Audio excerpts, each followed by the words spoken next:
All right, y'all. Today we have an early bada boom bada bing this week. Tomorrow I won't have time to watch this, but I do have time today, and I would like to drop this today. This is a very recent. I think she just dropped this week. Bada boom bada bing. This is a Korean evil twin tried to kill perfect sister to take over her identity. This is grounds for a K-drama, but we know that this is not a K-drama. This is a real drama. Familial drama. So, without further ado, I hope you guys enjoyed this early bada boom bada bing. And let's get into it.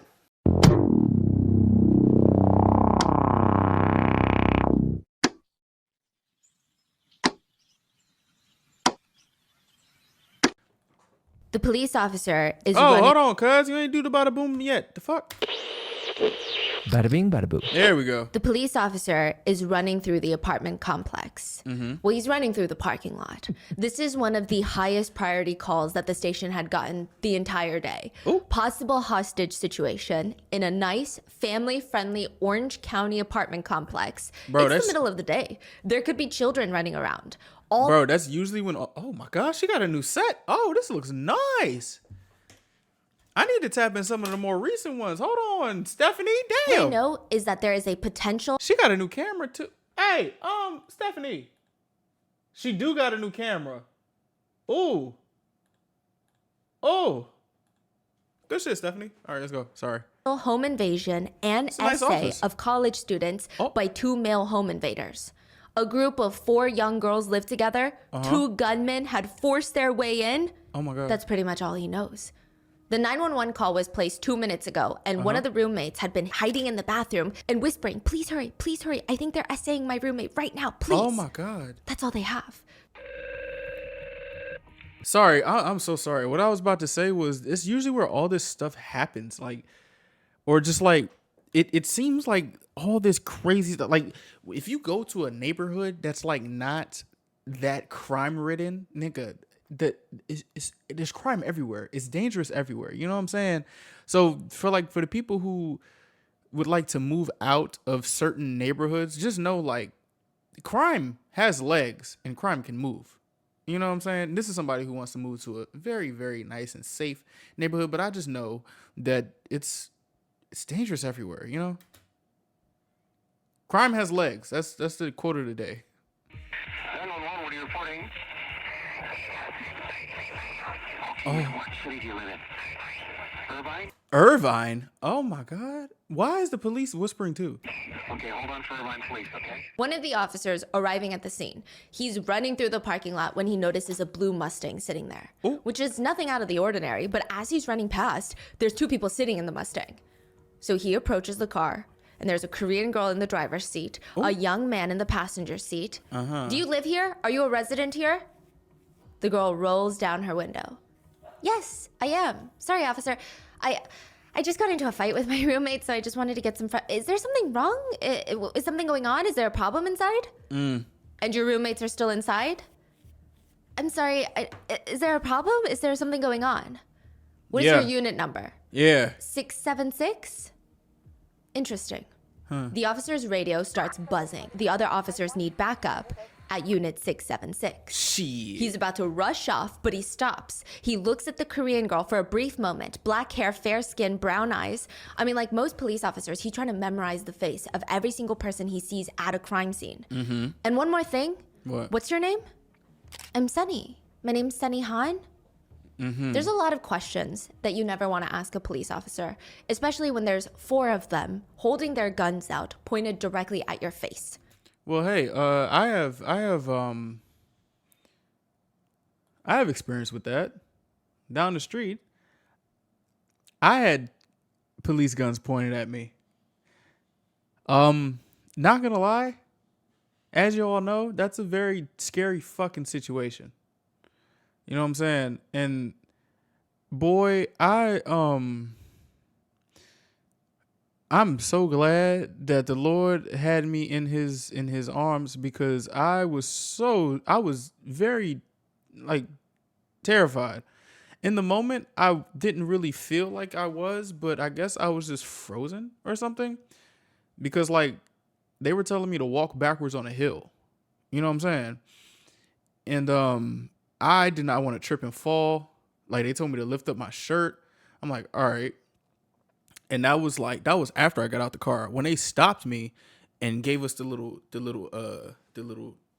megaphone thing, I was like, oh, cool. I hope everything's fine. The dude didn't come up to the door. He talked through the megaphone and said, everybody put your hands out the car. I was like, oh, this has never happened.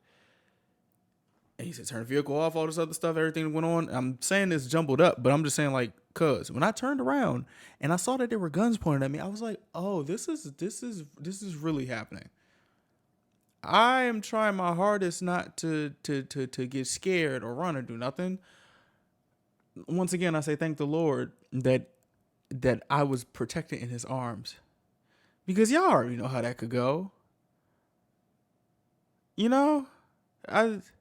Yeah, that's another story for another time. I gave a brief synopsis or just what happened, but yeah, that's a scary thing. So what are some things that we shouldn't ask police?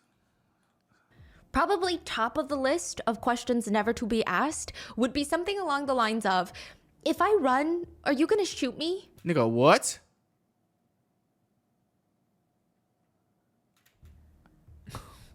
What? There's 4 police officers at the door to Unit 676. A male had just opened the door, a male gunman. They know that there's only 2 male gunmen and the rest of the residents are girls. So this has to be the home invader. And the police are staring at him and he's got the door cracked open like he lives there. Like he's opening the door to the mailman. Oh my God.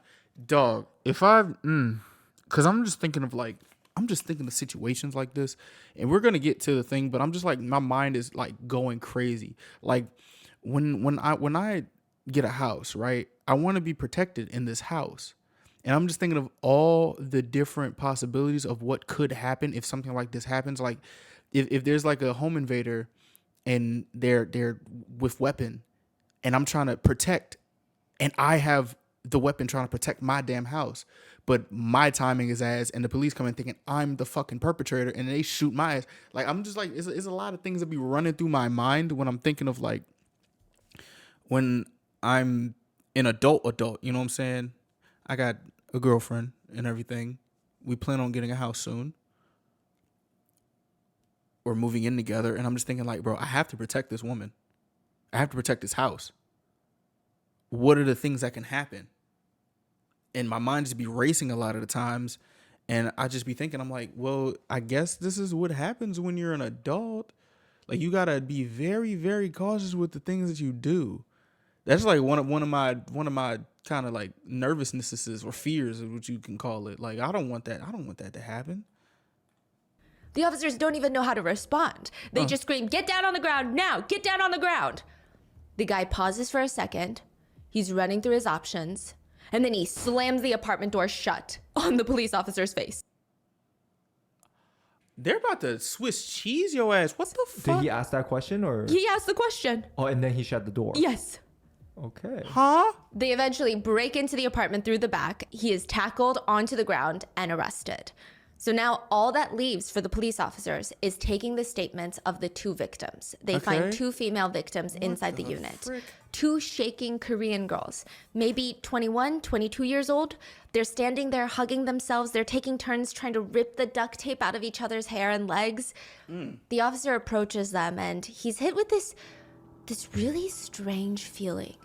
This overpowering sense of deja vu. I mean, she just looks so familiar. He could have sworn he saw the dark hair, pale skin, brown. But again, I mean, maybe it's just been a long day, right? What? But there's just this feeling, the more she talks, then he tied us up and put a gun to our heads and then forced us both into the bathtub where he was gonna, I'm so sorry, ma'am. I'm so sorry. What's your name again? Why is this kind of reminding me of that Jasmine situation when she like faked a robbery for her parents and the dad survived?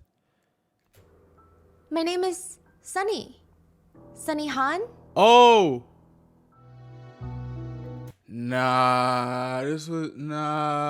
She set this shit up, cuz no. Oh my goodness. Okay. All right.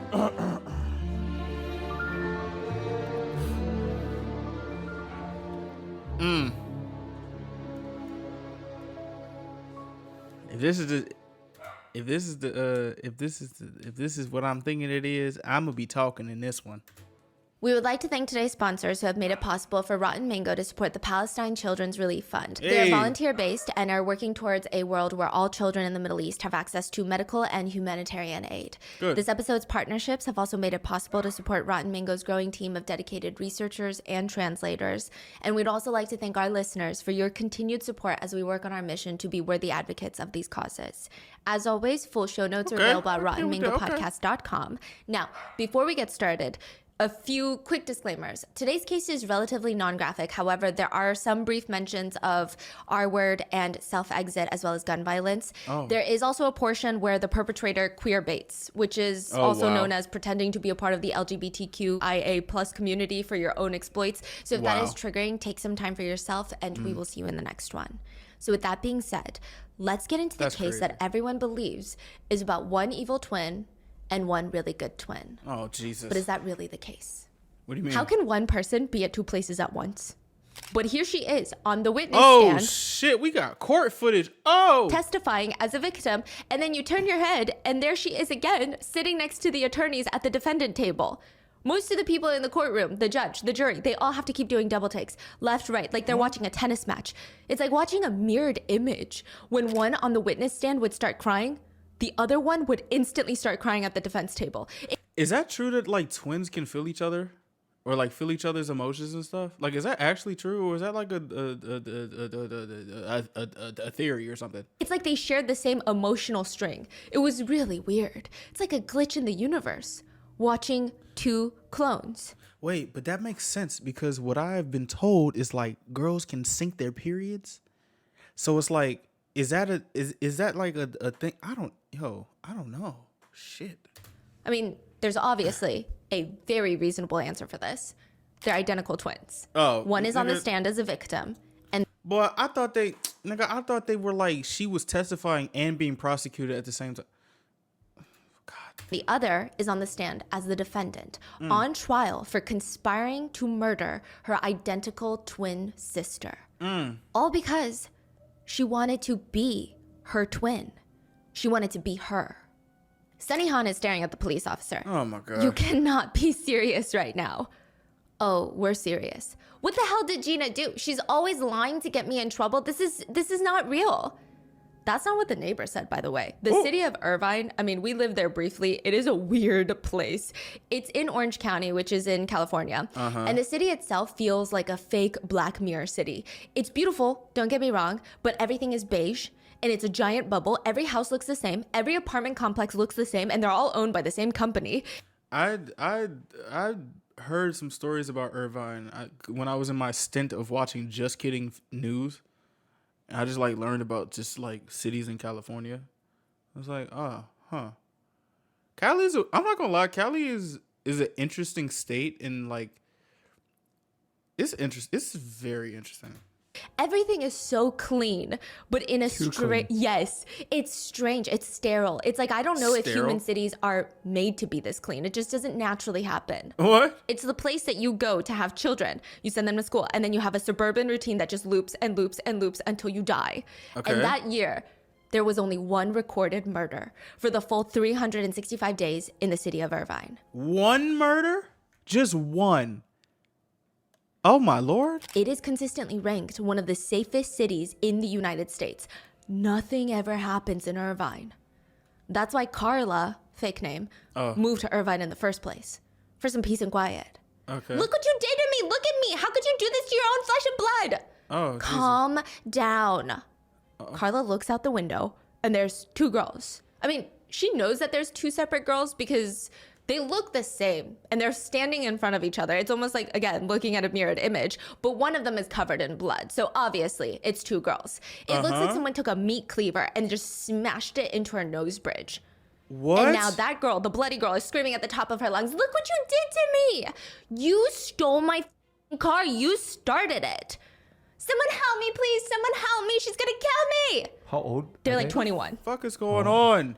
It appeared one of the girls was trying to kill the other. So Carla naturally calls the police. Yeah. When the police arrive, they arrest Sunny Han, which makes sense. She's the one without the blood dried on her shirt. That makes sense, right?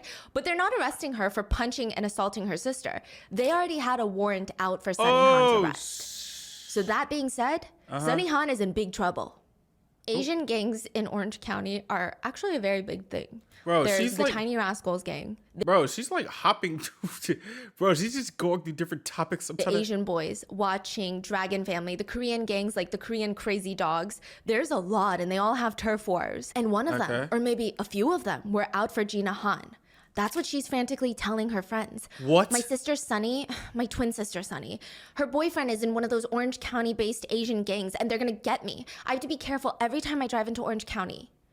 Your sister? Why would your twin sister want to do something like that to you? I mean, that's your twin sister at the end of the day, no? I know, but when we were 15 years old, I don't even remember what I did. It was honestly probably nothing, but we're arguing like we normally do. And I'm telling you, she's insane. Out of nowhere, my sister Sunny grabs a sharp pen and stabs me in the thigh with it. Hey, bro. You know, just things have signs. You know, just like I didn't have a brother or a sister, so I don't really know what this is like. But I'm just thinking, like, yo, I don't. That was when we were 15. And now she's put a hit out on me. A hit? Now they're 23, and Sunny, according to Gina, has been exponentially getting more homicidal. Gina's anxiously grabbing What do you mean getting more homicidal? her arms while telling her friends and anybody who will listen that Sunny put a hit out on her, and she's so scared. She told her boyfriend, who's in one of those gangs, to kidnap me, essay me, and then kill me. On sight, no questions asked. Which is interesting, because what if they catch Sunny instead? How could they tell the difference? A girl walks into the police station not too long after all of this, and she walks up to the officer. Hi, I would like to pick up my ID, please. She's standing in front of the receptionist at the sheriff's office. Name, please. Sunny. My name is Sunny Han. Or at That's not least Sunny. It will be soon. That's not Because Sunny. all Gina has to do first is kill her twin sister Sunny to become her. But like my question is, if you gonna kill your sister, you still not gonna become her. Gina, you still Gina. You not Sunny. Oh, that's why the police was like, oh, your name not Sunny, bitch. Oh my God. So Gina wants to be Sunny, Oh. and Sunny is In jail. in jail. Yeah. She just got out. Wait, Sunny just got out. Yeah. what do you mean she just But got Gina out? wants to be Sunny now. What? Oh, So we'll get there. Sunny did beat Gina up, Sunny did beat her up, yes. and Sunny is dating someone in a gang. Allegedly. What? Okay. Now, one of the This is mad confusing. Am I the only person confused? Cause Sunny's in jail, but Gina wants to become Sunny, but Sunny beat up Gina. What the fuck? creepiest psychological studies done was in the 1960s. Two scientists were debating nature versus nurture. Are you born this way, or are you made this way, or is it kind of a mixture of both? Some believe that it's nature, that genetic traits are handed down by parents through evolution and all of that, and they influence everything about an individual. And it's precisely that, your genetic makeup, that makes each person so incredibly unique. I kind of feel like that nature versus nurture thing. I kind of feel like everybody, like in some way, everybody has everything in them. And it's like whatever has happened in your life.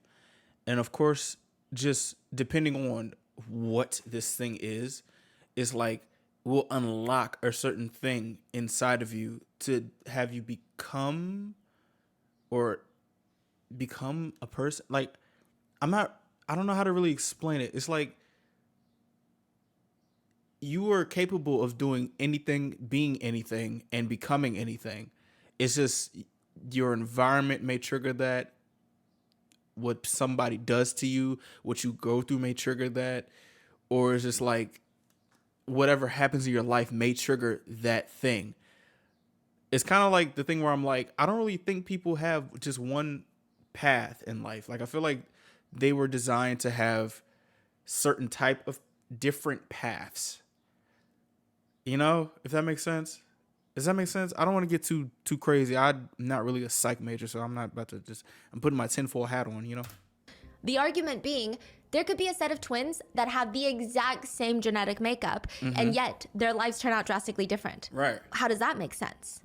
But others argue it's not that simple. There's no way that both twins experience the same exact life trauma, experiences, and stimulations in life. So with nurture, each twin turns out different from the other. Right. Then you have people arguing that it's a mixture of both nature and nurture that defines who somebody is. I mean, but then with that though, it's like, okay, the same thing can happen to two people, but it's not like they think of it the same way. You know what I'm saying? Or maybe they think of it and it's so close together that you might think that it's the same way. And you know how like some people have that margin for error, like when you're doing sewing, you have to have like a 5/8 inch seam allowance. Like that seam allowance right there can put somebody in that box to be right with the other person, so they could be like, oh, they're the same. They think the same thing happened, but it's not. You know, like it's not. Ooh, this is interesting. I mean, it's so hard to argue because there's no solid proof that it's one or the other. If someone ends up being an incredibly stubborn person when they're older, is it a result of their genes or their environment or a mixture of both? Both. There's no perfect answer. I think it's both. Dr. Viola Bernard invented what she called the twinning reaction, placing two twin infants into two different adopted families.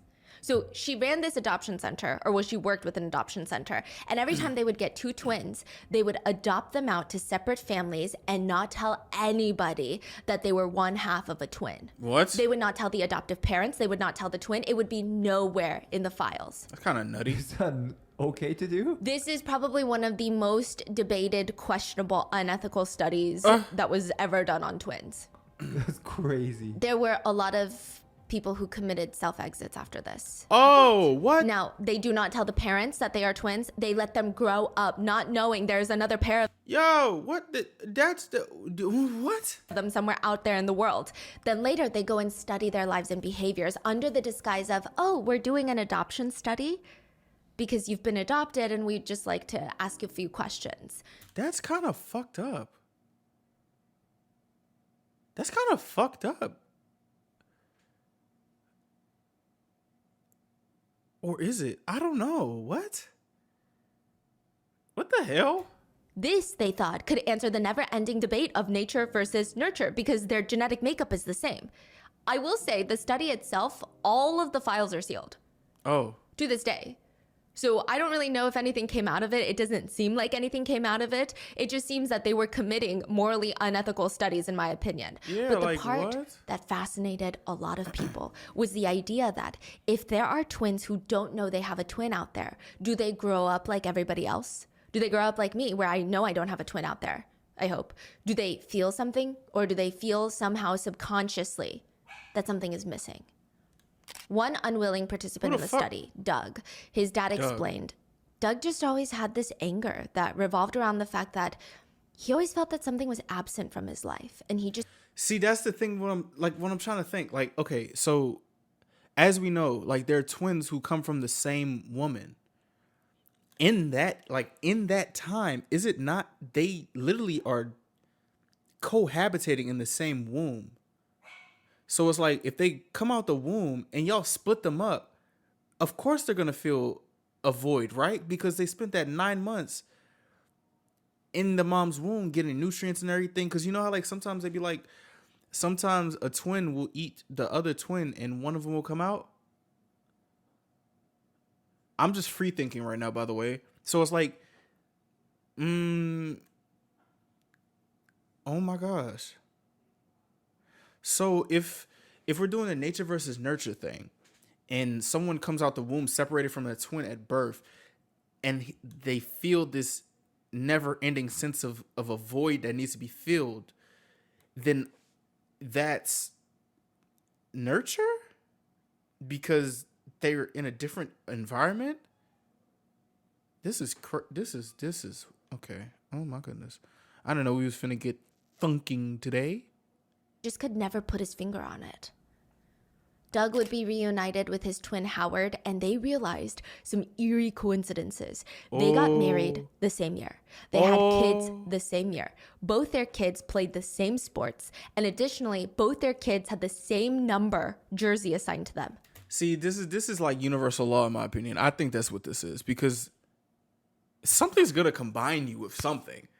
You know what I'm saying? Like, it's like a sense of balance. No, because how the hell does this even happen? This have to be just I don't know. Like, I don't know. Number 2, they both had similar eating habits. They don't like condiments or sauces on their food because they, quote, had no use for them. So it's very strange. It's like they both felt like something was missing, and they both kind of lived parallel lives.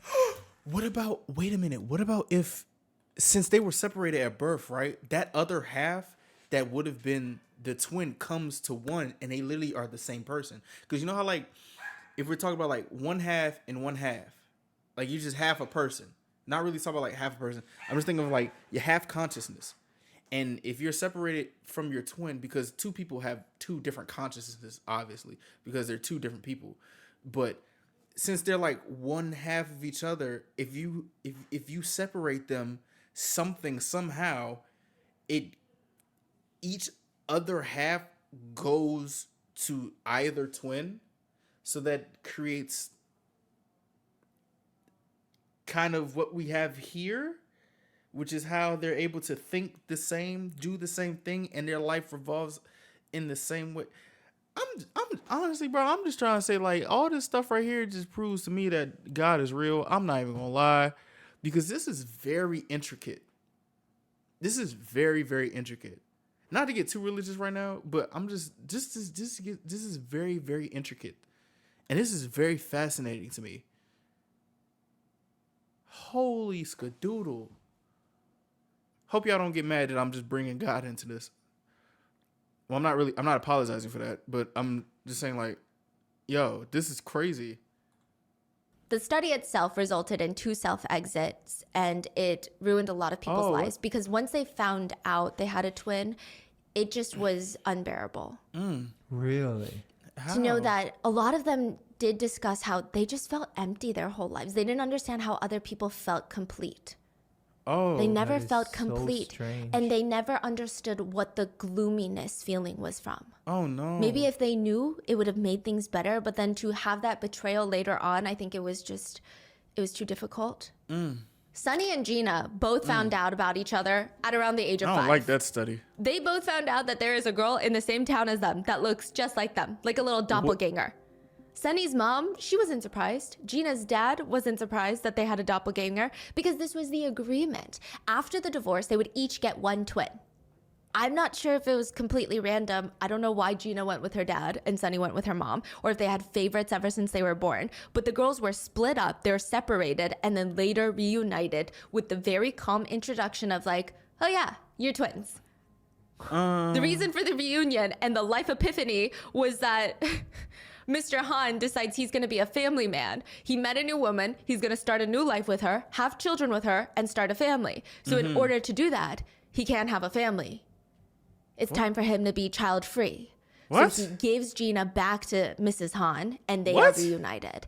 And at first, it seems like the reunion is the best thing that could have ever happened. Sunny and Gina are so happy to be with each other, and I imagine it's like every kid's dream to find out that they have a long-lost twin out there, and now, instead of experiencing life alone, they have each other.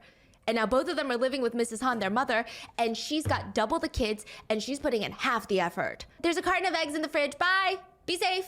She would just slam the door shut, and the girls would be home alone for days, and they would be left with nothing but a carton of eggs. They would finish that tiny carton in a day or two, and now they have nothing. They don't have any food. They don't have anyone to call. They don't have anything to eat. In addition to that, they have no idea when their mom is going to be back. It's kind of a sadistic psychological experiment set up. The two of them are fighting for resources in the same house, a fight for survival. It's very primal, but at the same time, they are each other's only emotional comfort and support, which is, at that age, especially very critical for survival.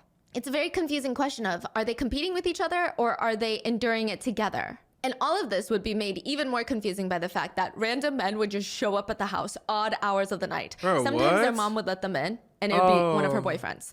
The girls never really bothered to learn their names because it was a revolving door. Oh Lord. Oh. Come Other on, times their mom would girl. hide behind the couch. Shh, do not say a single word and do not turn on the light. What Hide the two fu- girls Yeah, behind the couch?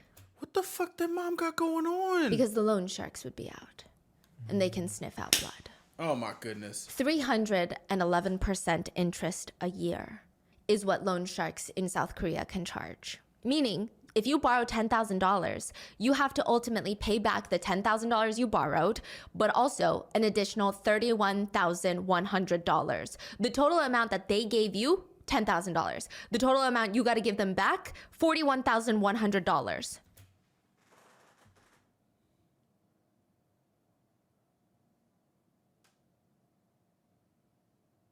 I'm not good at math, but no. Why would I? How bad did you need the 10,000? Oh no. Mrs. Han is addicted to gambling. And this is, oh my gosh, it just gets. Damn. And her relationships in Korea are not working out. Her daughters, Gina and Sunny, are fighting nonstop. A normal day in the house consists of the girls finding new bruises on their bodies, putting Neosporin on new cuts, and counting how many hairs they ripped off each other's heads. Oh, this is all in South Korea? Yes, they Oh. move. Now it's time to put it all behind them. They pack their bags. We're moving to California. Oh, the Irvine? It's supposed to be this new fresh start. How the fuck do people do that? Wait a minute. How much does it cost to live in Irvine? How do people just do that? Irvine median income 59,000. Is Irvine a wealthy city? Is median? Oh my god! Median household income in Irvine 122,948. Okay, what's the price of a house? Irvine, California, house for sale. Let's go on Zillow.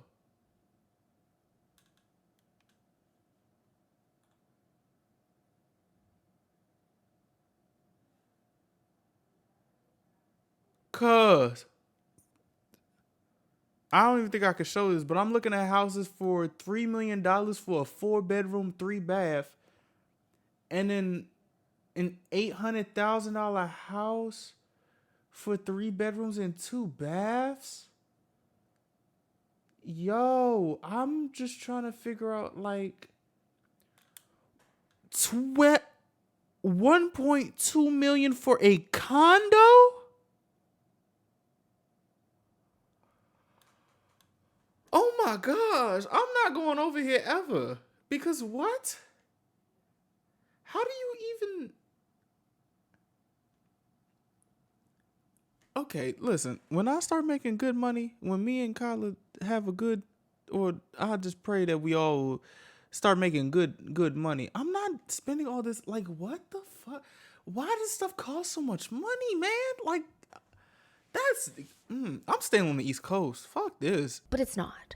It's the same thing that was happening in Korea, but now in California. Except it's so much worse because the girls can't go to the convenience store and try to buy a boiled egg. They don't know anybody in California. They don't speak the language. They just sit. Oh, I was about to say, how the hell if she owing $40,000 in Korea, you able to move here? How does this happen? How are you able to move to Irvine?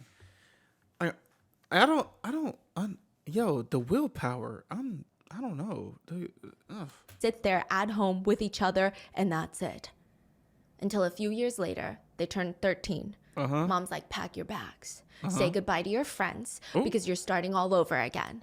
The car pulls up to a random house in Orange County. The door swings open, and Mrs. Han walks them to the door.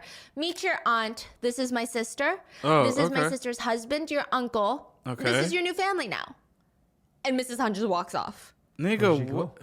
To gamble. Bitch, what the fuck? Live her own life. Now, this is where I think the nurture part really comes into play because they went from moving to the United States in the 6th grade to becoming co-valedictorians of their high school 6 years later. Oh my goodness. A lot of people attribute this to their aunt and uncle, and I'm sure they do have quite a bit to do with it. But if you really knew the twins, There was this underlying steam just bubbling to burst. They were so intensely jealous of each other. It was likely the most overpowering emotion that they felt in their entire lives. They That's would so rather sad. die than let one be the valedictorian. That's They would so rather sad, push bro. and push themselves until both of them were equal or one of them was better, but then the other one would die before they let that happen. What? So they were both top of the class, Yes. exactly the same. Yes, What the exact hell? equal. How? Wow. How? It's as if you were to put the most stubborn people in the room, put them in a staring contest. Both eyes are wide open. A minute passes. Both of them start crying. There's tears streaming down their face. 2 minutes, their eye veins are popping out. 3 minutes, the whites of their eyes are bloodshot. They won't stop. They'd rather die. This is so like this is such a feels like a movie. Somebody else in the middle has to be like, okay, you guys are both winners. Co-winners of the staring contest. That's Look so at the weird. winners. You know how like usually when we talk about twins, like they have this crazy connection that they will do anything for their twins. Yeah. This is like the opposite scale. Complete Yeah. opposite. They are so like, you know. And a lot of people attribute and wonder if it's because they were separated Probably. when they were kids. Subconsciously, if it happened as they were babies. Isn't that fascinating to think about? If you're But question, and I don't want to be rude, like is it that they both grew up in different households and from that cuz I don't know, but I don't really recall too much about it, but isn't there like a thing where children from a certain age to 5 are supposed to have the most, and I mean the most love, care and attention because that will probably shape them as their adults. So like that time of that, and then when the dad gave one of the twins back, did that not unlock something?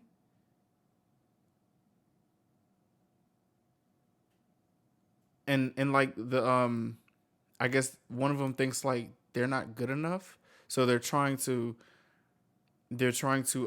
I guess overcompensate and just prove that they are good enough. But then the other one is like, dad chose you. No, okay, sorry. Let me try to make this make sense. So dad don't want me. Dad bringing me back to mom. One of the twins are like, well, mom wanted me, but dad chose you. Why are you coming here? This is my mom. Blah blah blah blah. And mom just drops us off to aunt, uncle. Like this is a lot. This is a lot. If you're a twin, please let me know in the comments if you think that would have made things different between your relationship. Yeah, to my twins out there, can y'all explain what the hell was going on, please? Wow.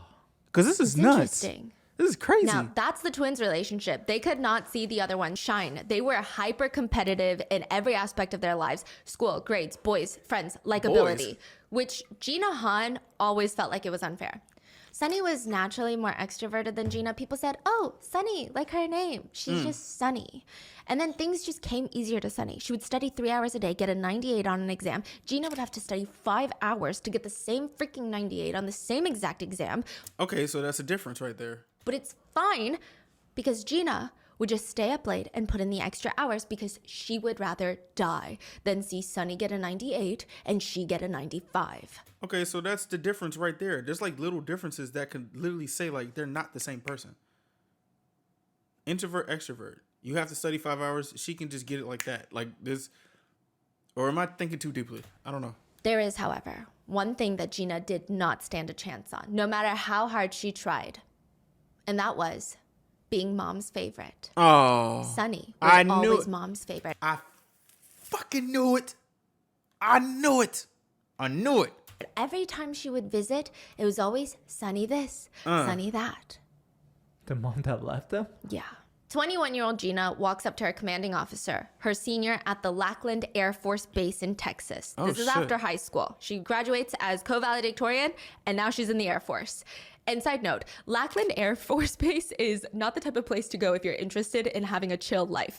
Trainees have to go through intense, rigorous physical training 6 days a week. On average, you have to be able to run 1.5 miles, do 33 push-ups, and 42 sit-ups in under 12 minutes. How? Which my toxic trait is like, that doesn't sound too hard. No, it's really hard, okay? And that's just the physical training aspect. How? There's the military training, combat life. How in the fuck? Okay, so I'm just trying to think. Back in school, I ran a mile at 8 minutes. So that means I got 4 minutes, 3:55, to do them push-ups and sit-ups. Why do I think I can do that? Oh, wait, okay. Lessons, field Wait. training, academic studies. Every second of your day is prepped and planned. There is no such thing as freedom when you're defending the nation's freedom. True. Gina walks up to her commanding officer. So, guys, I'm really lesbian. What? Wait, hold on. What? Who is the older sister? Is there older, younger? Sunny is 5 minutes older. Sunny's older. Got it. Yes. Gina walks up to her commanding officer. I'm very lesbian. I'm very gay. I love women. Okay.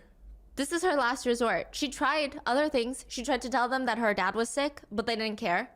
When you join the Air Force, you have to sign a contract for at least 2 years, sometimes 4 or 6. And you know how your job, you have to give, well, it's polite to give a 2-week notice, but technically you can just walk out and never come back. That's what I The do. military, you can't do that. You Yeah. sign your life away to the government. You have to either be honorably or dishonorably discharged. If you walk off that base, you've gone AWOL. And if you go AWOL and they catch you, you're going to be tried in military court. Jeez. Gina tried other methods. My dad is very, very, very sick. No, Cadet Han, unless you have medical records, we cannot discharge you. Okay, I'm gay. I'm a lesbian. What? Cadet Han, you are discharged. What? Yeah. Nigga, what? They're homophobic? What does that mean? It's the don't ask, don't tell era. This is in the military. Being gay was completely banned at one point. They said it was, quote, incompatible with military service.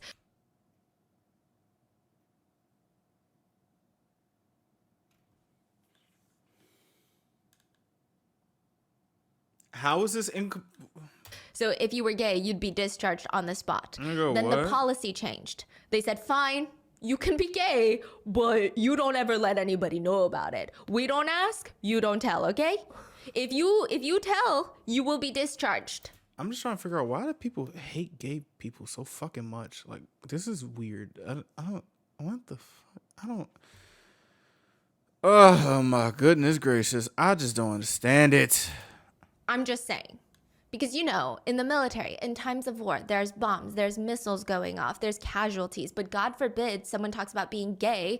That is so scary. Like what? They're shaking in their boots. They don't know what to do anymore. Like what, fool? Like I'm literally here training with the possibility of me seeing somebody's whole shit get blown off. And I'm shaking in my boots because somebody likes to play for the same team or whatever they like. Why? What? That don't make no sense. I don't understand that. I really don't get that. I'm literally possibly about to see somebody's head, arm, or whatever get blowed off. But I can't handle, or let's say you can't handle, you go into the military to possibly see a bunch of limbs getting blowed off, but you can't handle somebody saying that they're gay? Whatever, cuz. It would be too horrific, tragic, stressful for the big bad boys in the military. Over 13,000 service members were discharged under the don't ask, don't tell policy, Fool, including what? Gina Han. What? She's not gay. She just really wanted to get out of the Air Force. What? So without military housing, Gina tries to find the quickest place to find employment and the best in terms of earning potential, fast hiring, was probably the casino.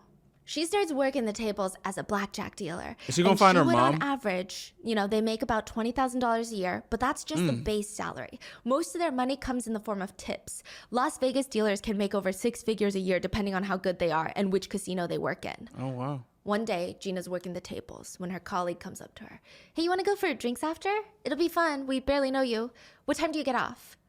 Oh, I get off in like 30 minutes. Oh, we get off in like 2 hours. Do you mind waiting for us? So Gina's like, okay, that's fine. I'll Cool. wait for them. She clocks out and she's got about an hour and a half to kill. And she's glancing around looking for something to do. I mean, she doesn't want to eat because she's not gonna hungry. start She doesn't want to gambling. drink because she's going out for drinks. And of course, the thought did cross her mind. Does a referee have a better chance at winning a soccer game? Or a complete stranger who's never even seen a soccer field have a better chance at winning a soccer game?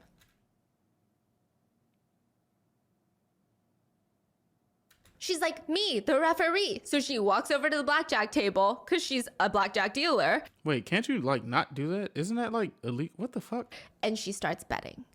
She loses every single penny that she earned that day. And now the dilemma hits. Either I go home after 9 hours of work and I get nothing because I lost it all, or I invest money, some money, okay, and withdraw some cash in the name of winning.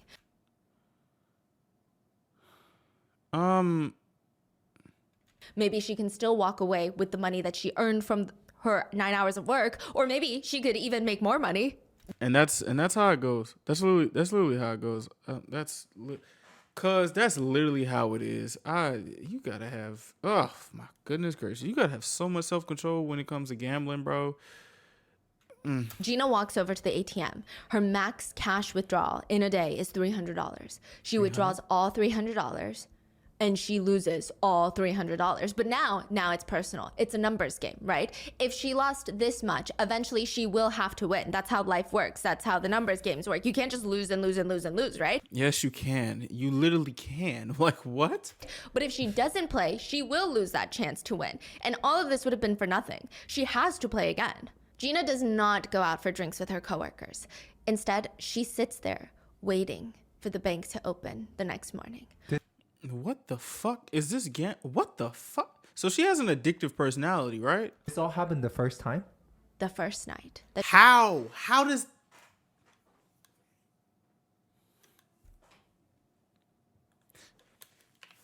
I'm gonna be real with y'all. I remember the first time I put a little $1 on some shit. I forgot what was it, like the Super Bowl or something, and I lost that dollar.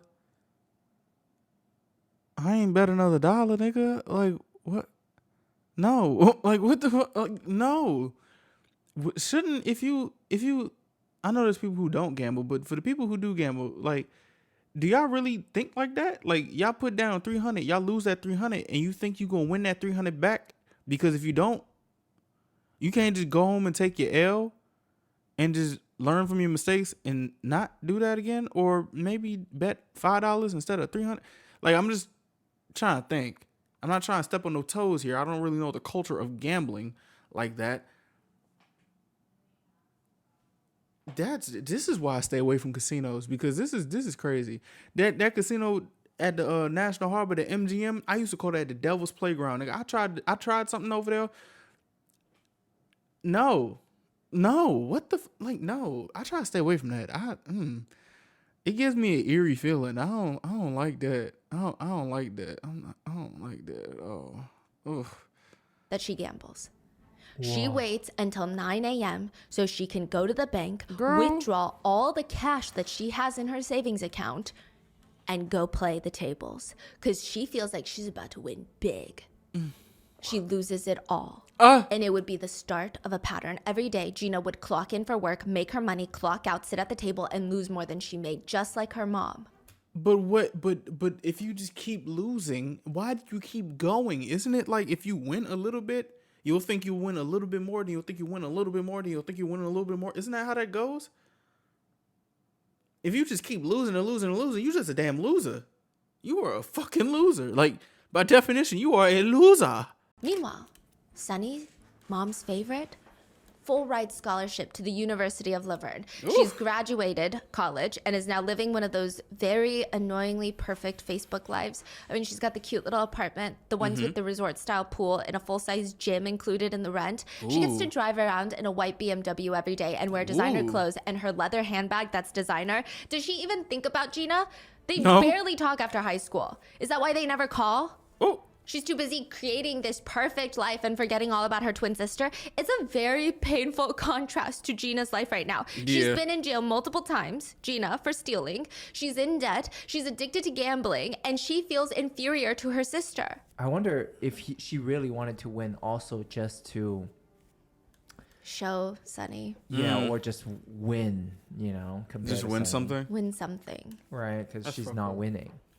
No. And She's do you losing. think 5 minutes can change your entire life? Yes. Yeah. That's how Gina feels. Sunny was born 5 minutes earlier than Gina. 5 minutes. 300 seconds. It's something that Sunny would never let her forget. And that's why Gina thinks Sunny was mom's favorite, because in Korea, there is a hierarchy. And And now every time Gina thinks about Sunny, she's reminded of that. Damn. I think everyone has this feeling, the feeling of, oh, if I did that one thing differently, how would my life be? If I studied harder, if I didn't miss that job interview, if I dated that guy, would my life be different? Okay, rather, if I didn't date that guy. That's a better one, okay? Would it look like that? Gina knew what her life would look like. Because us, we can sit here and wonder, but it's literally an imagination. Gina knows exactly what her life would look like if it was better. She could just go on Facebook and see Sunny living. But then, like, the thing is, though, you don't know that. Like, there's a bunch of movies that be like, oh, if you try to change back time, if you was this, you was that, nigga, no. You're not going to get the exact same thing. That's not how that works. That's not how that works at all. Her better life. It's watching her parallel universe self living But I can definitely see why she's so, like, up in arms about this, though. the fantastic life, and she's not there. And technically, she could be. She could have that life. No, you I mean, couldn't. why not? She has the same DNA as her, the same face, I'm dumb as hell. She could steal her identity. I forgot about that. the same everything. I mean, she's technically entitled to that life. The only problem is there can only be one Sunny Han. Only be one Sunny, And Gina cuz. would do anything to be her. That's crazy. 19-year-old Helen is sitting on the couch debating. She's completely frozen and she's thinking, do I just sit here and act like I didn't hear that? Or do I go investigate? So annoying. She decides to get up to investigate. She walks towards the front door of the apartment unit. There's a small side window right next to it. She's just gonna quietly peek out and make sure it's nobody important, like one of her 4 other roommates. When they make eye contact, he sees her, and now it's too late. If she crouches down and tries to hide now, the man at the door is gonna know that someone is home and is pretending not to be home, which isn't illegal. It's just awkward. Yeah. Helen makes a split-second choice to just open the door a crack. I mean, she already dealt with him earlier, the boy selling magazines, which is kind of strange. It's not like he came back a day ago to sell her a magazine. He came back an hour ago. But maybe he forgot he already came to this apartment unit. Or maybe he really is desperate to sell these magazines. Who knows? All Helen knows is she does not want to answer this freaking door. Hi. The same boy is holding a spread of magazines in his hand. Next to him, off to the side, is another boy. Just standing there. What? It's weird. Hi, are you interested in buying a magazine? No. She looks down at the copies of Vogue, Cosmopolitan. Do they not remember that they were literally here 55 minutes ago? Oh, no thank you, I'm all right. She's about to close the door when the hand catches it. Would anyone else, any of your roommates, be interested? Bitch, no. We all share magazines, so I think we're fine. Thank you, though. Helen's getting this weird feeling in her gut right now. I mean, normally magazine salespeople, they work alone. It's not a job that requires 2 people. It'd be a Right. waste of time and resources to have 2 people going door to door. Why aren't they even just splitting up going door to door? And then the other guy, he's just standing there. He's not even holding magazines. And they came just an hour ago. Why would they come back unless they're not trying to sell magazines? Yeah, they trying to They're get in trying to there. do something else. Exactly. So Helen steps back, goes to close the door, but the man with the magazines quickly drops them, and both the 2 guys lunge forward, prevent her from closing the door. They force their way into the apartment. Helen's trying to run into the apartment to the room where she knows her other roommate is. The men chase her down, tackle her to the floor, pin her down on her stomach. She feels the weight of a man on top of her and the coldness on her left temple. There is a gun pressed up against her head. Oh, shit. Shut the f up and sit down on the ground. If you shut the f up, you'll be all right. They start tying her hands together with a piece of plastic twine behind her back. They place a long strip of sticky duct tape over her mouth, and she can hear their conversations. I mean, she's looking for a way out, and she hears them talking, and it's so strange. It sounds like they're looking for someone. Initially, she thought it was a burglary. Then she thought maybe an essay. Then she thought, oh no, is it murder? But it sounds like it's not random. Shit. What the hell? I thought you said that she's home alone now. I don't know. How the hell am I supposed to know? There is another roommate. Are they looking for her? That other roommate had just gotten out the shower, and she hears Helen screaming her name, but Hey, bro, I'm not even gonna lie, cousin. I'm not even gonna lie to you. I be making sure my shit good when I'm taking a shower, because God forbid I be in the shower booty ball ass naked and somebody come in and try to take some shit with meat out.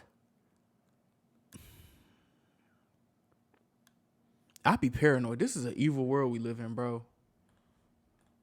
she has no idea what's going on outside. She just screams back, "Come in!" What? She rushes to put her clothes on, and she's waiting for Helen to come in, but nothing Yeah, is happening. it's not She Helen. just stands there quietly listening, like, did I not hear her correctly? And instead of Helen, she hears two guys half whispering, half shouting, "Shut up, be quiet, get Oh, the tape." hell no. Where the hell is her roommate? Helen's roommate starts freaking out. She rushes to grab her phone from the bed, runs back to the bathroom, barricades herself inside, and starts calling 911. She's freaking out. My roommate's being R-worded. There's a burglar. Please send someone quickly. Hurry.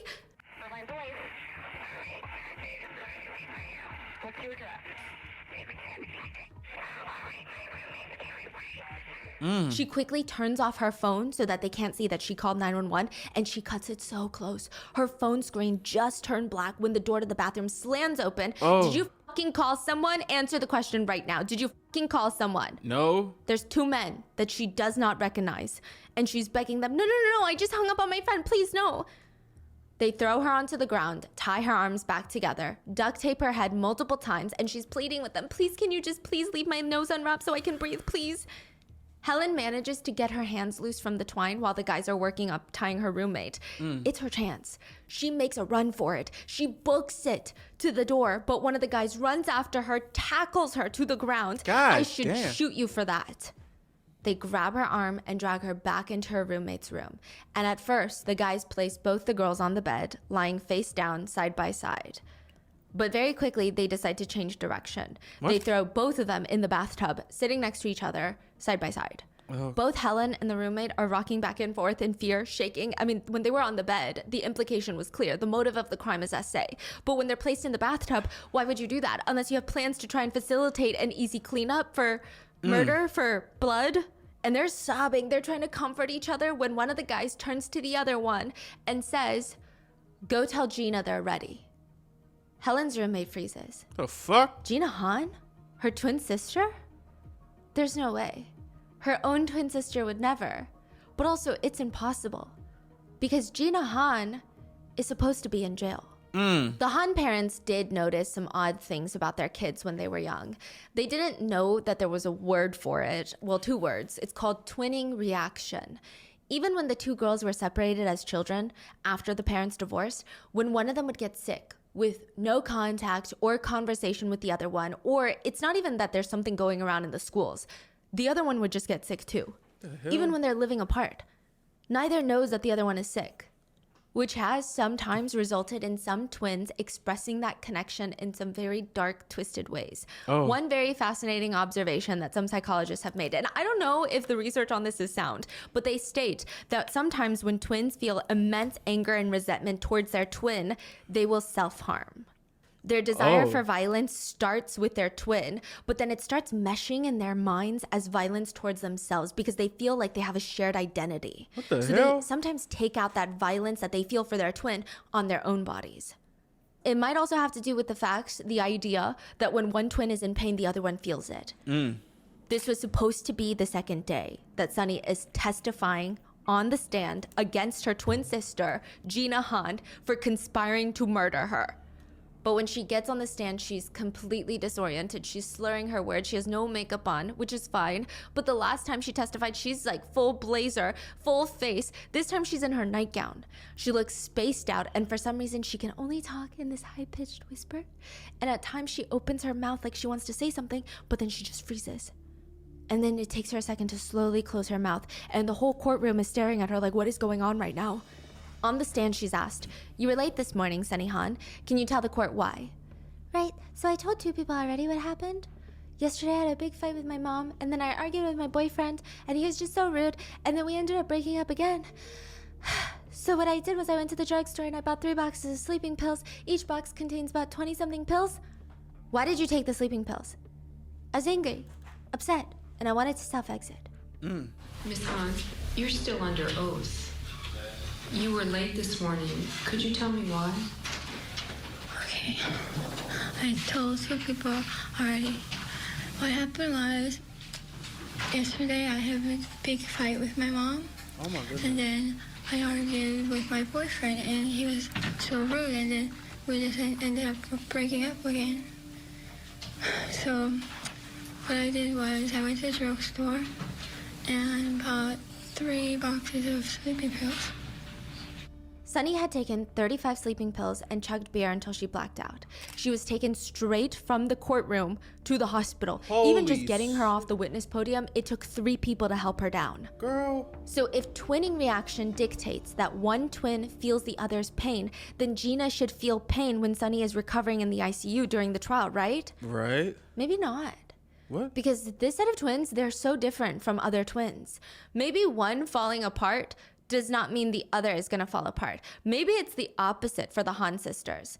Kind of like vampires. Maybe when one is strong and thrives, the other must sacrifice for the other. They cannot both be happy and succeed. During the trial and even afterwards, Mrs. Han, their mom, came back into the picture, and she felt like this is my chance to step up and be the mom that I never was to my daughter. She couldn't even imagine what her daughter was going through in that moment. Through the trial, she helped her recover emotionally and mentally. She took care of her. She talked her through her emotions, supported her while she got her behavioral science degree. She just wanted to see her daughter get her life back. And she regularly would visit her daughter in prison, Gina. As for Sunny, Mrs. Han doesn't talk to Sunny anymore.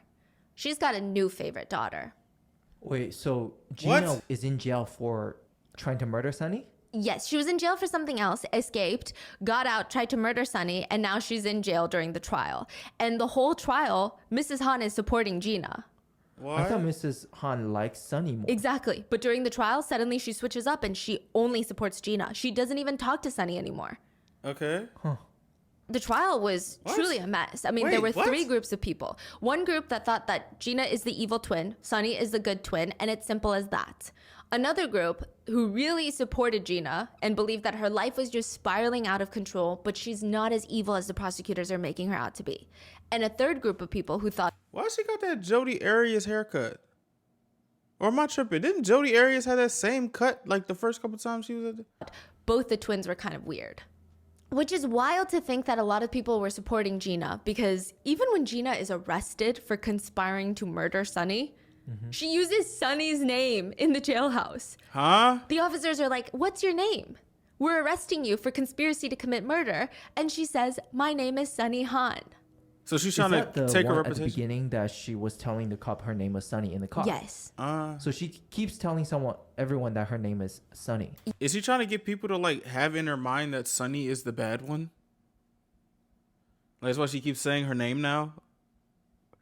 Like, it just came to the point where it's like, okay, she can't be Sunny, so why not she be Sunny and make Sunny bad? I don't... Yes.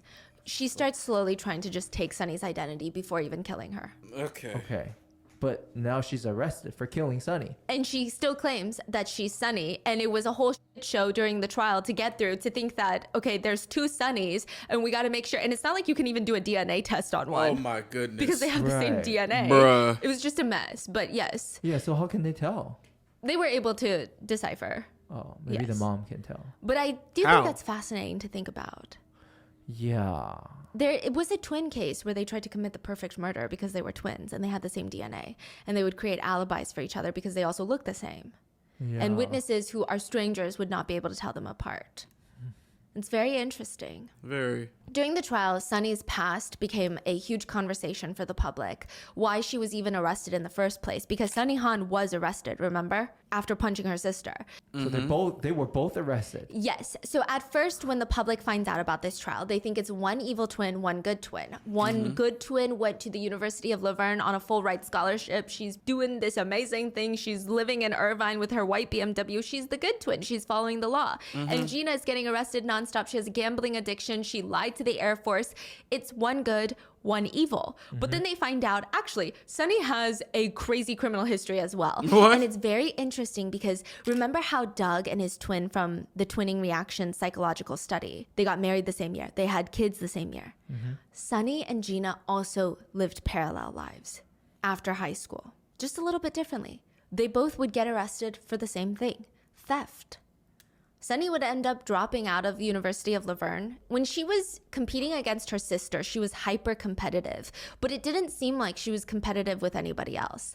She lost motivation in her studies. The only thing that she cared about was keeping up with the Orange County kids, which a lot of them were rich. I mean, the University of Laverne tuition is $55,000 a year. That's not including room, board, rent, transportation, everything, personal cost.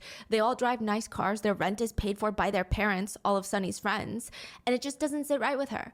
She hates it. So she tries to get a little side job. She's working at school, and then she tries maybe working at an ice cream shop, one of those side gigs. I mean, it's a numbers game. How many hours can you work? How much can you get paid per hour? There's no... Y'all, if you are around, okay, don't try to keep up with people, because at the end of the day, you're always gonna keep up. Think about that. Don't try to keep up with people, bro. That's how you end up losing. Trying to win, but like winning from other people's position. Don't do that. Don't do that. Don't try to keep up with people, bro. No way that she can work enough outside of school to be able to afford the lives that these other students have. So she starts disappearing on the weekends. At first, her friends don't notice. Early on, they thought maybe she has friends outside of class or a new boyfriend that lives in the next town over. But there would be these small inconsistencies, and honestly, it felt like lies were just adding up. Damn. And Sunny's friends discover that she had been working as a She's dancer in stripping. Pomona. Is that a bar? It's like a Club? town in Orange County. She starts working there as, I guess, a dancer. She's yes. shaking that tail She feather. just could not stand the idea of someone having something that she doesn't have. She gets so swept up in it, she loses her scholarship, drops out of school, and everything just starts going downhill from there. She was arrested after punching Gina in the face because she stole her friend's credit card and went on a shopping spree. She bought designer lingerie, shoes, sunglasses. She spent thousands of dollars, and there was a warrant out for her arrest. Later, when she's arrested, she looks genuinely confused. She would tell the police and the judge, "I truly did not think that my friend would have even been upset because she's rich. I didn't think that she would miss the money." Whoa. So this is brought That's up in, wild. yeah, and it's the same attitude that Gina has every time she's arrested. So fuck? while Gina feels inferior to Sunny, Sunny felt inferior to literally everybody else that she went to school with. That's crazy. A close friend of the family said, "They're both the same. They didn't know the difference between wants and needs because I guess half the time they didn't have what they needed. So their wants just got out of control." A lot of netizens find it very fascinating that even though they're technically separated after high school, they went on to live very parallel lives, committing very similar crimes. So Sunny, you say Sunny was like has a good job driving around in a BMW. All lies. All lies. She's just stealing. She works as a She's- receptionist and She stole the Beamer? she's stealing a lot from her friends. Oh, shit, son.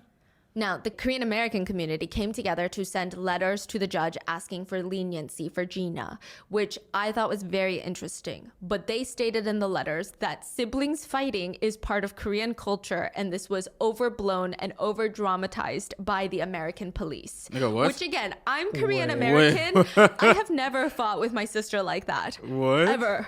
Like attempted murder? Or even just like punching each other in the face. Yeah. Wait. Yeah. Okay. Okay. So the Korean community was supporting Gina a lot. They Mm-hmm. really rallied behind Gina during the trial. And I think it was probably part and due because Sunny begins supporting Gina during the trial. During the first day of testimonies, This is a lot. Like, what the fuck? Oh, my God. Sunny was coherent. She's testifying against Gina as the star witness. She's the prosecutor's star witness. But in the middle of the trial, she starts changing her story. Or What? at least she starts changing how she feels about the crime. She tells the court that she does not believe that her sister tried to kill her. It's stated that while in jail during the trial, Gina would call Sunny saying things like, "This is all a big conspiracy. There's no reason for me to want to kill you."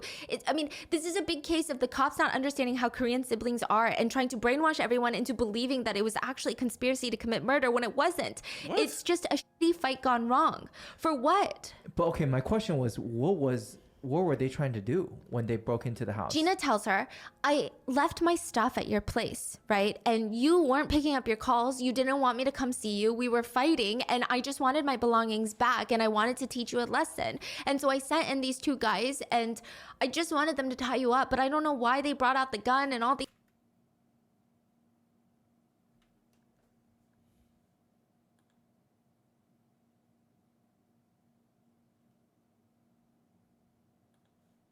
these things. I just needed backup so I could get my stuff back. I just wanted my stuff back. I don't know Wasn't why she the in two jail? guys did all of that. Truly, it's a mystery to me. Wasn't why they she- threw you in the bathtub? We never talked about that. That was never part of the plan. She was in Sonny, jail. you have to trust me. Were you trying to forget it when you were talking to the people from Lisa? Yes. You were? Yes. When you went on the Lisa show, you were trying to forget this? No, when I was on Lisa's show, I wanted to tell people the things that was untrue. I wanted to clarify that. I don't believe that she tried to kill me. That's just totally nonsense. There's no motive. During the trial, Sonny is asked, at times, did it feel as though your mother had abandoned the both of you? Yes. And at those times, who was it that you turned to? Gina. And how do you feel about your sister? How do you currently feel about your sister, Gina? This is on the stand after Gina tries to kill her. I want to do everything I can to help her. So that gets me to the basic question. How Yeah, help her to the gulag, nigga. What? do you feel about your sister? Currently, I want to do everything I can to help her. The two guys that storm the apartment and tie up Helen and Sonny are probably the most puzzling part of this case. Who are they? Why are they even helping? Their names are Archie and Yoshi, and neither of them planned on getting arrested that day. Archie was the main one with the gun, Oh, so and nigga. he told Yoshi to go get Gina, who's waiting in the car to come see her sister. So Yoshi runs out into the blue Mustang. Archie is going through the stuff looking for Gina's belongings. And I don't know what would have happened had Gina made her way in. But when Yoshi gets to the passenger seat, an officer stops them in the parking lot. Oh, Meanwhile, Archie is still in the house. He has no idea that there's police that showed up until there's Oh, a banging on the shit. door. He momentarily opens it up thinking it's Gina and Yoshi, but he's face to face with 4 officers, holding their guns straight at his face. He freezes for a second. If I run, are you gonna shoot me? They scream, get down on the ground. He slams the front door, starts running towards the back door. He gets tackled because they break in and arrested. Gina and Yoshi, they just drive off, leaving Archie behind. I mean, Gina knew since day one she's not going to prison for this. If Gina felt any guilt for what she did to her sister, she's leaving it somewhere on the highway because she's high-speed driving down to San Diego, running into the bank, insisting that she is Sunny Han, throwing down her ID. I'd like to withdraw $5,000 from my account today. My name is Sunny Han.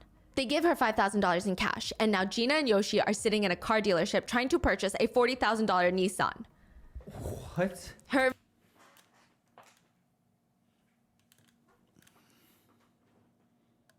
y'all gonna use $5,000 to put on a down payment on a $40,000 Nissan with Sonny's ID. So you just assume Sonny has great credit. Like what is going on? Why are y'all? What the fuck? What? I don't. What? What, nigga? Like you got her SSN and everything. Like original plan that she told people was to drive to Mexico, get a plane ticket, fly to South Korea, start over, start fresh. But they're not selling her the car. For one, her credit application that she filled out has scratches all over it, meaning she's answering the questions on the form and then scratching it out and writing new answers. Like she doesn't even know the answers to her own identity. Does this woman have amnesia? Why is she forgetting pretty standard things about herself? Hey, Sunny, do you mind refilling this out? Gina starts refilling out the credit application, and everything is about to clear and close, but the dealership tells her, okay, we're good to go, but you're not getting the car till tomorrow. She starts freaking out. I'll throw $1,000 down right now for it. They are denied. So Gina and Yoshi head to a rental car place and they try to get a new rental car. So the blue Mustang that they were in was already a rental. They had turned it in. But now they're completely carless and they need to get a new car. And they're sitting on the couch in the rental shop waiting for that new car on the love seat. The police would later say it looked like they were cuddling, Gina and Yoshi. So who knows? They were physically very close, which becomes problematic later. But they're on the couch, kind of cuddling, and officers storm the place screaming, get your hands up where I can see them. Get your hands out where I can see them. On the floor, now, get on the ground. Yoshi practically throws himself onto the ground, but Gina gets up instead of getting down. I said get down now. She's like half holding her hands up, half going, why are you doing this? this bitch is crazy. I don't have any weapons. Hey, cuz. What? Get down. Get down. Eventually, both Gina and Yoshi are arrested. Archie was already arrested at the apartment. Now, two factors would make this arrest very complicated. One, Gina keeps insisting she's Sunny Han. And two, both Archie and Yoshi are underage. Archie is 16, Yoshi is 15, and Gina is 23. Oh my gosh.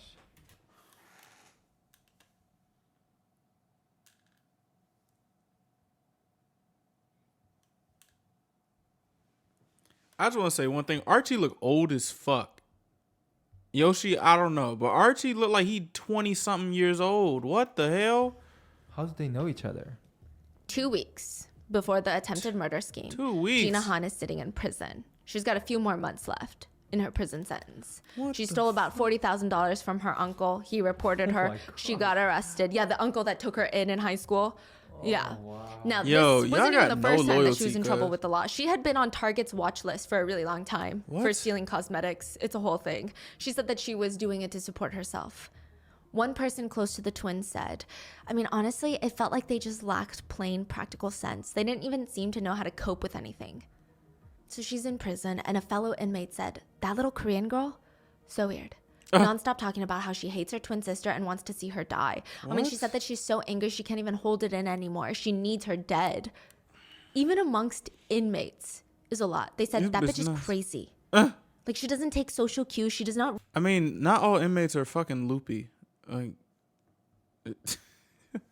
I don't know. read a single room. She'd just walk into a room and she'd be like, it's not even that hard. It would honestly be kind of easy if you really think about it. Kill my twin sister, sell her gold jewelry, get all of her cash, drive down to Mexico, fly to South Korea from Tijuana, and start a new life. What the fuck do you think this shit is? Like, what the hell?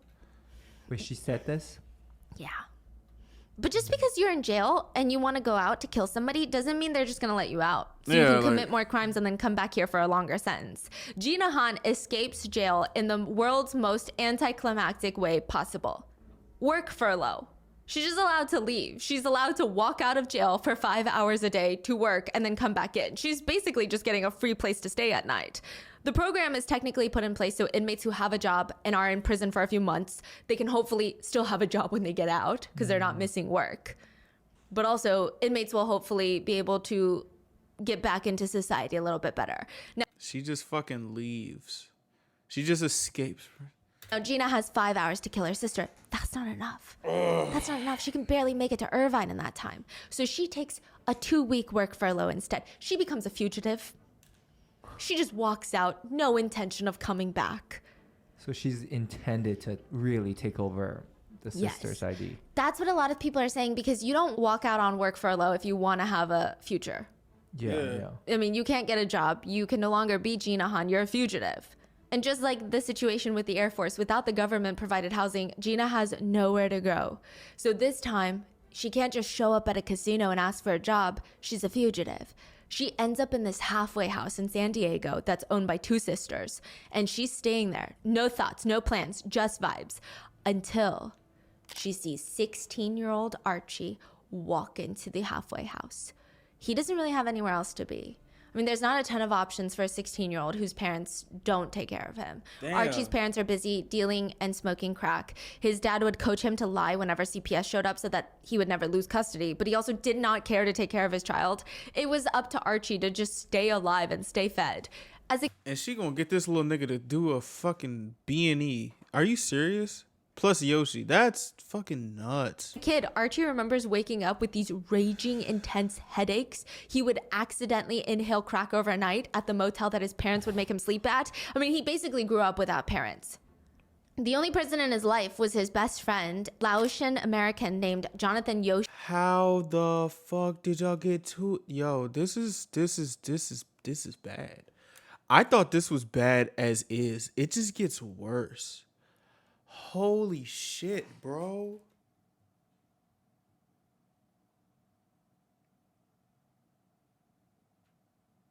This is a movie. Yo. Sarath, Yoshi. And they were more like brothers than anything. They were the only ones that could trust each other. And then Archie walks into the halfway house one day. Whoa, whose blue Mustang is that outside? Oh, you haven't met Gina yet, have you? Gina, come. So Gina, this is Archie. Archie, this is Gina. Archie's staring at this pretty Korean American woman. She's 23, he's 16. I mean, there's this aura about her. She seems so mature, so put together, like she knows what she's doing in her life. But also, there's a dangerous edge. I mean, she seems so free. He says he wasn't interested in her romantically or anything because she, quote, talked with a Valley Girl accent and seemed a little crazy. But it was fun to be around crazy, right? There was this air of mystery around her, just the way she talked. What happened to your foot? Archie looks down. There's this wound. Oh, I accidentally shot myself. And Gina's eyes light up.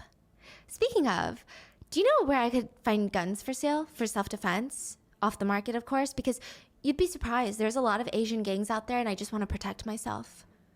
Archie goes to his cousin and asks if she can help. I mean, the cousin understands the situation. She's a woman. She sells him a pocket pistol, a tiny one, like the size of your palm. It's honestly pretty goofy looking. It's a 2-shot Derringer, and Gina paid $60 for it. Soon after, Archie and Yoshi are running late for school, and they ask Gina, hey, can you give us a ride?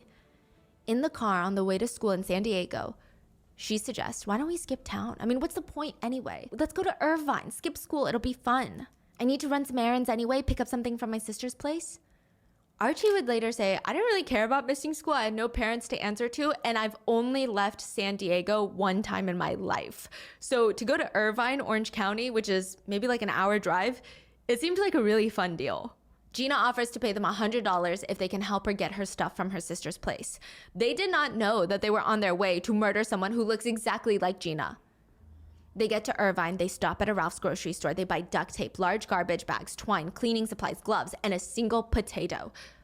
The potato is a very bizarre case. A singular russet potato. They take that potato into a wildlife sanctuary where there's nobody around, like a big park. Are they using it as a silencer? She tells the boys, this is perfect. We can do some target practice here without Yeah, they're using the potato as a silencer. Yeah. What? Okay. anyone seeing us. Well, what if they hear us? The potato. Well, that's why we have the potato. Yeah. It's a silencer. Yeah. They Don't ask how I know that. MacGyver the potato onto the barrel of the gun as a makeshift silencer. Yeah.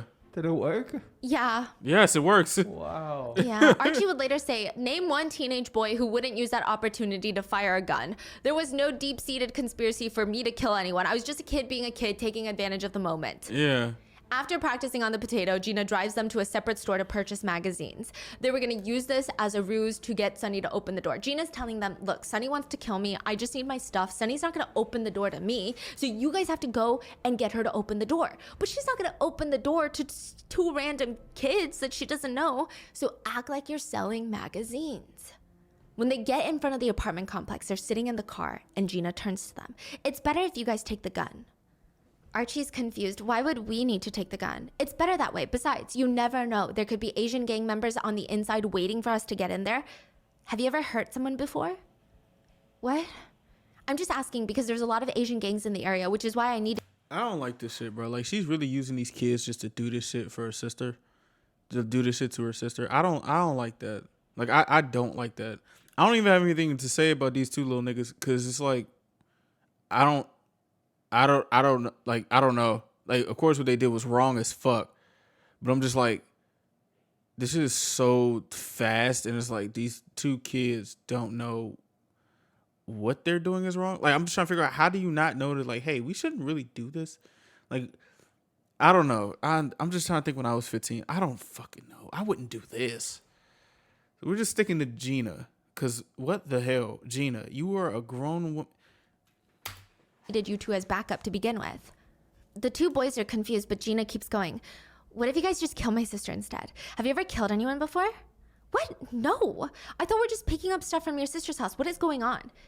It's just, if I don't kill my sister, then my sister's gonna kill me first. Will you kill my sister for me? No. No.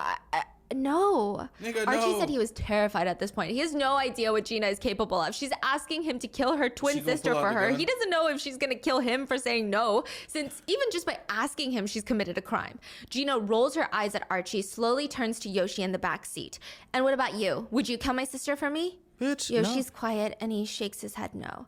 And for a second, the entire car is silent until Gina starts slamming her hand on the steering wheel over and over and over again. And Archie said in that moment, He's thinking, whoa, this bitch is crazy. Yeah. Archie and Yoshi both look at each other, and the implication is very much understood.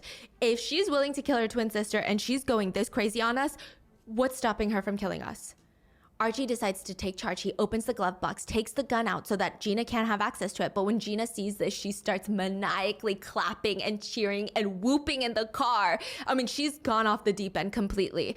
Okay, remember the plan. Pretend you're selling magazines. Go to the door, see if Sunny's home. She looks like me. And if she's home alone, then if she is, you push open the door, storm the place, put the gun up to her head, threaten her, tie her with a rope. Here, take this. Place the duct tape over her mouth so that she can't scream for help. The two guys go and knock on the door. It opens and they freeze. They can't do it. They can't force their way in. They're way too nervous for this. They run back to Gina's car. I'm sorry. I think she's home alone. I don't know. Are you sure it's her? Does she look like me? Damn. So that's what happened in the hour.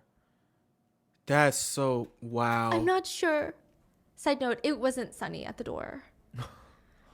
They said that they didn't want the magazines and they just slammed the door shut on us. We'll go back and try again. Fool. They go back and nobody responds. Why ain't y'all run Gina away? takes them out to eat burgers, and the whole time she's slowly convincing them that this is the right thing to do. And Archie and Yoshi decide to just go along with it, but not kill anyone. They're not killing people. They're just gonna go along, break in, get the stuff, bring the stuff out to Gina, or have Gina pick. Fool, this is so fucked.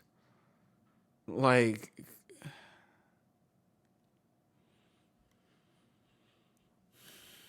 I feel bad for these two little niggas. I'm not even gonna lie to you.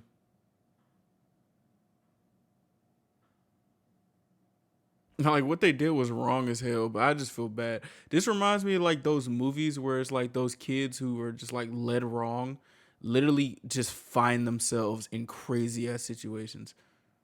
And then they're just fucked. This is fucked up. And of course she gonna leave Archie to get arrested. Like, come on, yo. Pick out the stuff. It's not like Gina can do anything. Archie's the one with the gun now. Archie said, everything I did that day was what I learned from the TV and movies. When he heard the police pounding on the door, he starts untying the girls, telling them it's all a joke. Just tell the police it's a joke. Please just tell them it's a joke. The girls would later say that the boys, Archie in particular, the one with the gun, was shaking the whole time. He was a mess. He had the gun in his hand and he did traumatize the girls, don't get me wrong. So we're not excusing that. But he looked so scared the whole time. He looked potentially more scared than them.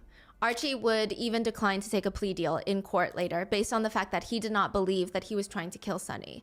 But if you take a deal, you have to admit that you did those things, and he did not want to admit. I think it's really unfortunate. I'm not trying to say that the boys are completely innocent, but they're boys, they're minors. I'm not saying that they didn't do anything wrong, but I would hardly call them conspirators for murder. Yeah. I mean, there are also speculations that Gina was grooming Yoshi because they were awfully close on that couch. I don't know. Everyone who knew Archie said his family was a mess, but he was a pretty gentle boy. Archie and Yoshi just ended up wrapped up in Gina's little games because they wanted to skip school. That's it. That's crazy. The argument during the trial was, did Gina conspire to kill her twin sister or not? Yes. The prosecutors were arguing with what they bought at Ralph's, with what Gina was telling her roommates, skipping work furlough, trying to go to Mexico. It's all very clear she was trying to steal Sunny's identity. Even when she's arrested, she says she's Sunny. So that's what the prosecutors are arguing. Gina's defense is arguing, no, it's just sibling rivalry gone wrong, and she was just trying to get her stuff, and things got weird. Yeah, what got weird? The conspiring? That's what got weird. Gina did have a court-appointed psychologist, and she was diagnosed with borderline personality disorder with antisocial traits, which is not inherently a bad thing. But they said that Gina continues to manipulate people around her. Even their mother, Mrs. Han, would tell the press that her daughters were being categorized right now as one good, one evil, but she says that she supports Gina, and she thinks that Sunny is being dramatic, and both of her daughters are good.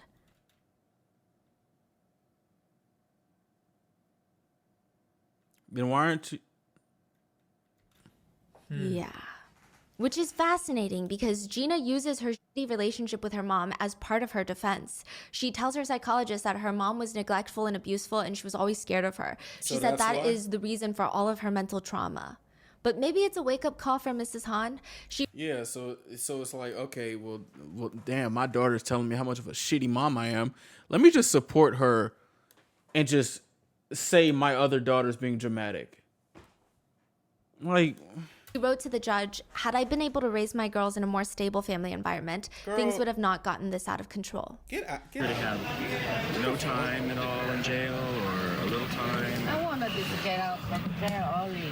That's it. What do you consider a fair sentence? 5 years, 10 years? I can guess, I can tell you. What can I say? Gina would be found guilty and sentenced to 26 years in prison. It is obvious that Miss Han is a danger to society, particularly to her own family. She has repeatedly committed crimes against her family. The sentence is as follows. The total is an indeterminate sentence of 26 years to life in state prison. 26 to Archie life. would be sentenced to 14 years in prison. As a minor, They gave this nigga 14. Why? For kidnapping? he will be paroled in 10. Okay. Yoshi got 8 years, but ended up serving 4. I guess because he never held the gun and pointed it at the girls. Oh my fucking goodness. Wow. Well, yeah, that is true. Holding, yeah, that is like attempt, yeah. Yeah. A lot of people feel so bad for the boys because they were failed by their parents, they're failed by CPS, what and the now they're failed fuck? by the justice system once more. The last thing Yoshi told his attorney at the sentencing while he was sobbing was, "Please call my mom." After Gina's sentencing, Sunny visited her in prison, and she came out of there crying and telling a reporter, "My sister hasn't been plotting this. I'm 1,000% sure. There's no way she could have done this. She about to make me mad. Sonny, you're about to make me mad, yo. I thought it was totally absurd, but I was beginning to believe the police, and I thought maybe it's possible. I was just confused. My sister had fallen into some sort of scam by these 2 teenage boys. I know she didn't." Bitch, you... Bro, what the fuck? This is about to piss me off, young. I'm already pissed. I'm pissed. Are you serious? Are you fucking serious? You think these 2 15-year-old little niggas made your 20-something-year-old sister and you went to college? Let's finish this video. Come on. No. I'm tired of these 2. Did not try to kill me because I envied my sister. I'm tired of My these- sister is nah. a lot smarter than me. She's Man, shut highly the fuck intelligent. up, She bro. did not envy me. Girl, shut the fuck up, son. She tried to kill you. Come on. You don't think she had anything to do with this? Is that your position now? Right. Gina, over the years, though, has admitted to the crimes. She I'm not said, at one listening to point, I this shit, bro. absolutely wanted to kill my sister. I Sonny, you're being fucking... hated her. The more I thought about my sister turning into a replica of my mom, I felt badly betrayed. With my growing rage, I wanted my sister dead. What she In had said to her? prison, Gina earned her associate's degree in social and Yeah, cool, whatever. What did her sister say to that? Like, what? Like, what are we doing? behavioral studies. She said, "I'm just interested in anything that has to do with behavioral and social pattern because I recognize my old behaviors and how it ties to my personality." I don't give a fuck. Side note, a lot of people wonder how Gina was able to convince the 2 teenage boys to do this for her. Now, while in prison... How is she able to convince these 2 teenage boys? They're 2 teenage little niggas. And they see a pretty girl that they think is pretty who's a little bit crazy. Who's probably grooming them. Do I need to tell you how teenage boys act when they see a pretty girl showing them some rhythm? Like what? Like what are we talking about? Like what are we talking? Interesting detail. Gina had a lot of men writing to her from all over the world. Pen Oh, pals. really? Wow. Why why? Do you really think we need to explain that? Like what, bro? Come on, son. Like let me just explain this. You got Gina, who's seemingly pretty. 2 teenage boys, 15, who have no guidance but themselves. They're like brothers with each other.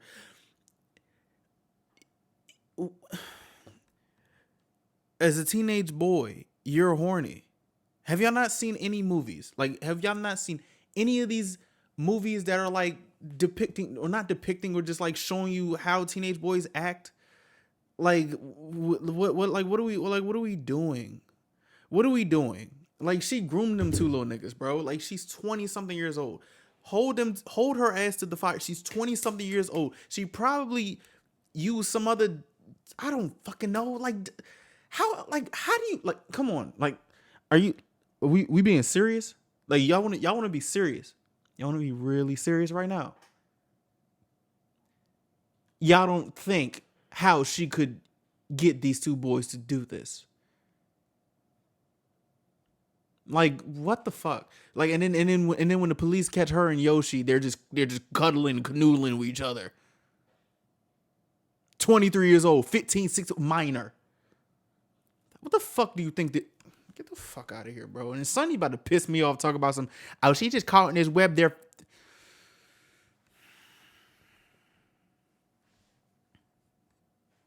I ain't going to gender wars us into this, and I'm not going to race bait into this, because this is really making me mad. And she convinced one of them to send her $100,000, and he did. Whoa. He's not even from America. He's from Australia.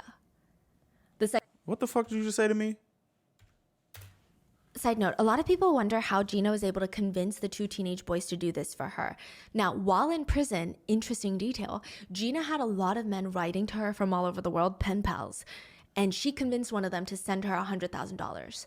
There's literally a page on Twitter or Instagram talking about mugshot baddies. And he did. Whoa. He's like, I'm not even surprised, bro. Like, not even from America. He's from Australia. The psychologist on the parole board said the fact remains that Gina is still flexing the manipulation muscles that she used to recruit two young men. I just want to let my guys know who are watching this, all poom poom is not good poom poom. To murder her sister, boys, honestly. And for that reason, and the fact that the inmate has never participated in mental health treatment, it is my belief that Gina continues to pose an unreasonable risk of danger to society. She was released on parole in 20 years. She's out and free. It said that Gina is still in contact with her mom. She's very close with her. She's working on getting her engineering degree and is creating a very stable career for herself. They're thriving, it seems. The mother, Mrs. Han, no longer talks to her former favored twin. It seems that the tides have shifted like vampires. Only one can be the favorite. And Gina is the favorite now. Wait, so mother doesn't talk to Sonny? No. When she was asked, where do you think Sonny is now? She said, I think she's dead. Oh. Sonny is not dead, but she has been arrested for sex work, leading people to believe that the twins truly are like vampires. Only one can succeed at one time. What are your thoughts? Do you think that there's a lot of like twin psychology that goes into this crime? Even just the fact that one has to succeed. I don't know if that's something that they believe and it ends up happening in life because they so strongly believe it.